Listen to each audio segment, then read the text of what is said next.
Well, hello everybody and welcome to Jeff's baking blog. Today I'm going to make some biscuits or cookies, and I'm calling these crispy crunchy anytime biscuits, and the anytime part is a suggestion from my sister Margaret, who lives in Canada.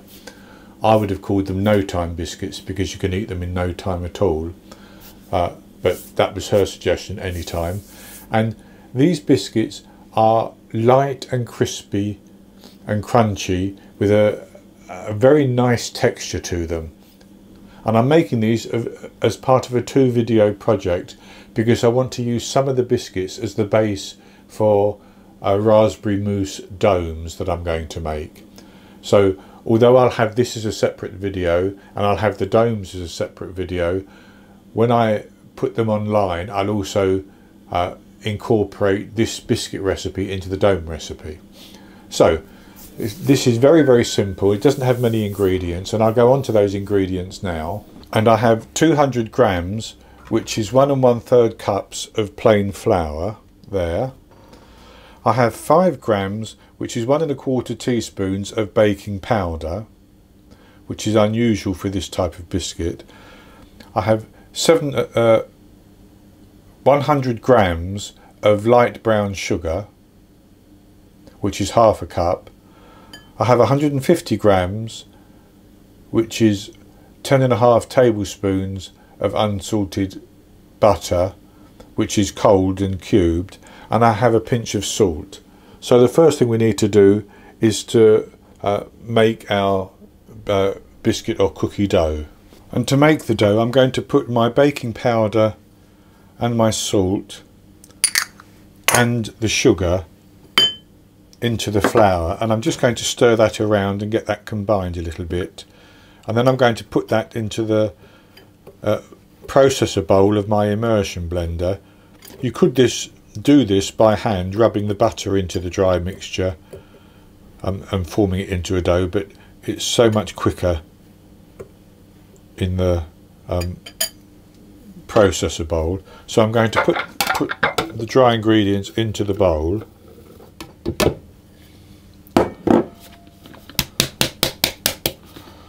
And then I'm going to put the butter in as well.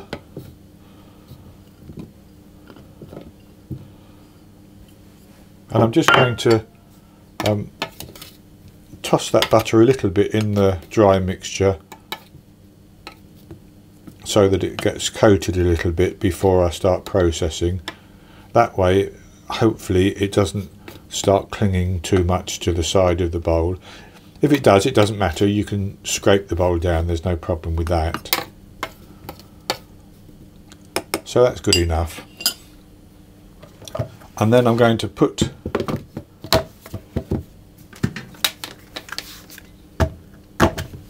the power on, and I'm going to process this until I get fine breadcrumbs, and then I'm going to continue to process it until it starts to clump together.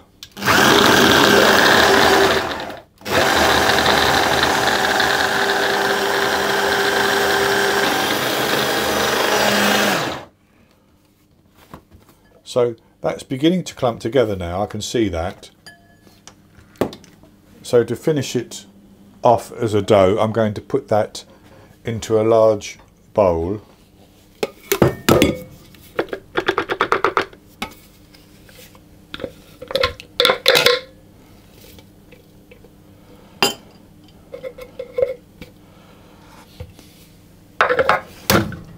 And then I'm going to simply squeeze it in my hand until it's formed that dough.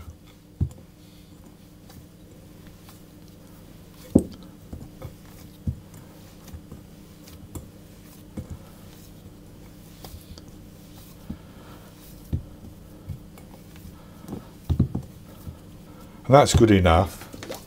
So what I'm going to do now is I'm going to lightly flour my work surface,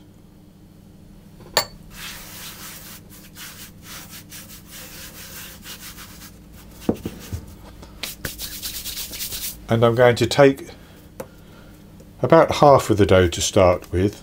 I'm going to roll it out in 2 stages just like that, and I'm going to roll that out until it's about 1/4 of an inch, 5 millimeters in depth. And I have some parchment paper which I'm going to cover the dough with as I roll it if it starts to get sticky.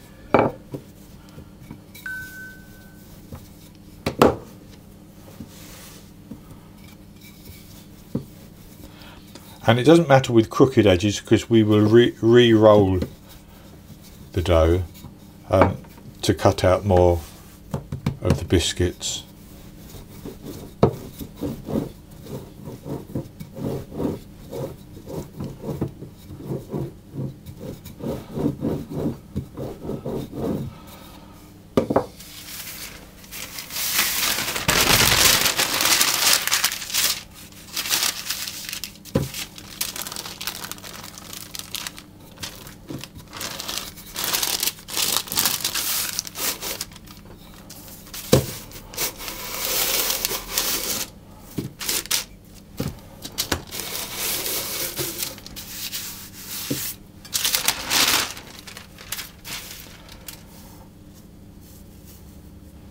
And that is 5 millimeters in depth.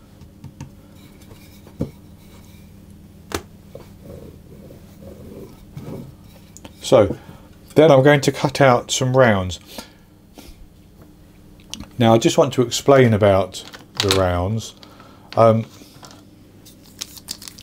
What I want for my domes is a disc of biscuit which is about 7 centimeters in diameter, 2 3/4 inches.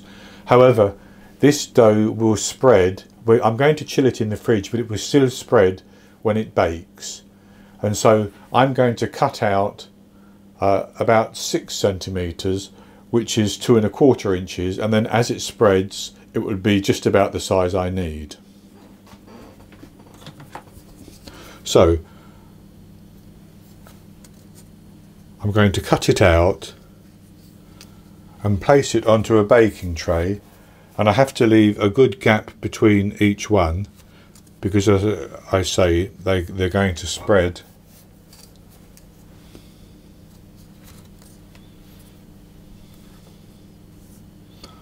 And you can make these whatever size you wish, really. And I'm going to do some larger ones as well, because I have another mould that I'm going to use for my mousse, and that is larger.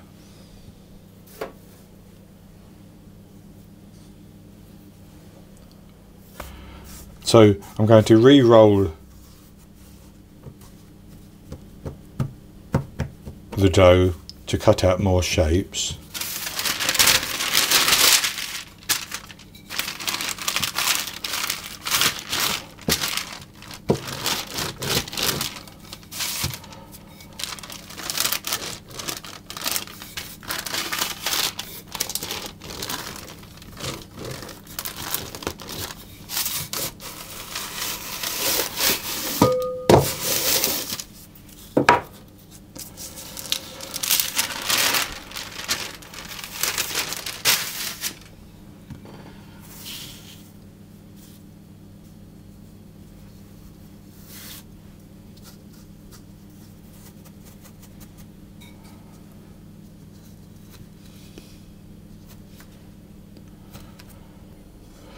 So I've cut out some at 6 centimeters and some at 7 centimeters, and they will spread to become 7 and 8 centimeters and maybe slightly larger than that, and that will be fine. So what I'm going to do is I'm going to chill them in the fridge for an hour, and as that hour comes to an end, I'll heat my oven up, preheat it to 180 Celsius, that's 160 Celsius with a fan, 350 Fahrenheit, and then I'll put them into the oven when the oven is preheated and bake them for between 12 and 15 minutes.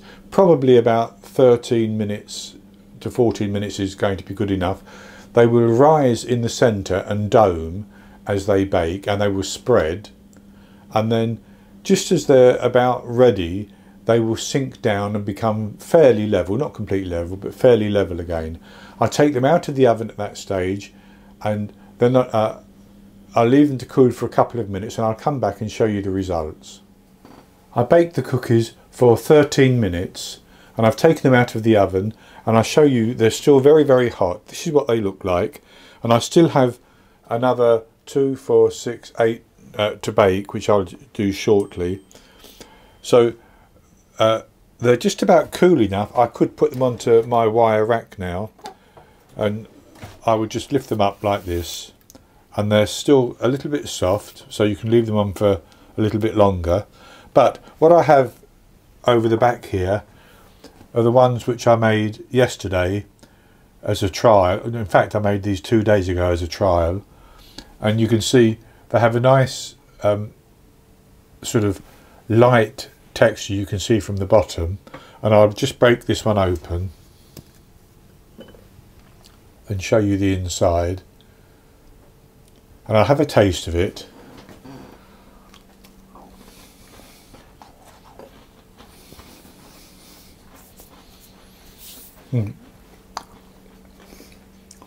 It has a buttery shortbread type taste, but with a hint of caramel flavour as well, and that comes from the soft light brown sugar. These are very, very good. They're going to be ideal just as biscuits to eat with a cup of tea or coffee or something. Nice and crunchy, but they're also going to be perfect when I make my mousse. And so in my next video I'll show you how to make the mousse if you want to do that. And you don't have to make the domes, you can simply make a mousse and serve it in glass bowls or however you want to, but I'll actually go on to make the domes and assemble them. So that's going to be it for this particular recipe. I hope you've enjoyed it, and if you have, please give me the thumbs up below the video and click to subscribe to my YouTube channel. In the top right hand corner of the screen there will be an eye that you can click on, and that will take you to a link for this recipe, and I'll put a link below the video as well, and I'll be back with another recipe in the very near future. So until then, happy baking.